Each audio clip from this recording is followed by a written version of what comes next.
കൂടുതലും മൈഗ്രെയിൻ കാണുക സ്ത്രീകൾക്കാണ്. പിന്നെ മാസ്കുലിൻ്റെ ചില പ്രത്യേക ഹോർമോണൽ ഫേസിൽ ഈ മൈഗ്രെയിൻ കൂടും. അധികം ആൾക്കാർക്ക് മാസ്കുലിൻ നിന്ന് കഴിഞ്ഞ് കഴിഞ്ഞാൽ അതങ്ങനെ കുറഞ്ഞു പോകും. പിന്നെ ചില ആൾക്കാർക്ക് ഈ വേദന ഉണ്ടായാൽ ഇരുട്ടത്ത് പോയി കിടന്നാൽ സൗണ്ടൊന്നും ഇല്ലാതിരുന്നാൽ കുറച്ച് സുഖം കിട്ടും.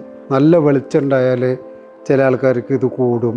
അതേമാതിരി നല്ല സൗണ്ടിന് എക്സ്പോഷർ ഉണ്ടായാൽ കൂടും. പിന്നെ അതേപോലെ ചില നേരത്ത് ഭക്ഷണം സ്കിപ്പ് ചെയ്താലും വരും. നമ്മൾ അധികം ജോലി ചെയ്താലും വരും.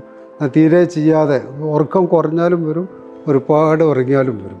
ആക്ച്വൽ കോഴ്സ് കുറച്ച് കോംപ്ലിക്കേറ്റഡ് ആണ്. അത് തലച്ചോറിനുള്ള ആദ്യം രക്തക്കോലൊന്നും ചുരുങ്ങി പിന്നെ വികസിച്ച് പിന്നെ ഞങ്ങൾ മെഡിക്കൽ ടേംസിലായിരിക്കും കോർട്ടിക്കൽ സ്പ്രെഡിങ് ഡിപ്രഷൻ എന്നൊക്കെ പറയും. അങ്ങനെ കുറേ ഇതുകളൊക്കെ ഉണ്ട്. അതല്ല, എന്നാൽ നമ്മൾ സാധാരണ ആൾക്കാരിൽ ഇതിൽ പറയുകയാണെങ്കിൽ ആദ്യം ചെറിയൊരു ചുരുങ്ങിയിട്ട് പിന്നെ രക്തകോലൊന്ന് വികസിക്കുന്നു എന്നുള്ളത് മാത്രം വിചാരിച്ചാൽ മതി. അതേപോലെ അതിൻ്റെ പല കാരണം കൊണ്ട് കുറയും ചെയ്യും. ഉറക്കം തീരെ നല്ല ഒരു മൈഗ്രെയിൻ ഉണ്ടാകുമ്പോൾ ചില ഒന്ന് ഇരുട്ടത്ത് പോയി ഉറങ്ങാൻ പറ്റിയ ചിലപ്പോൾ ആൾക്കാർക്ക് ഇത് കുറയുകയും ചെയ്യും.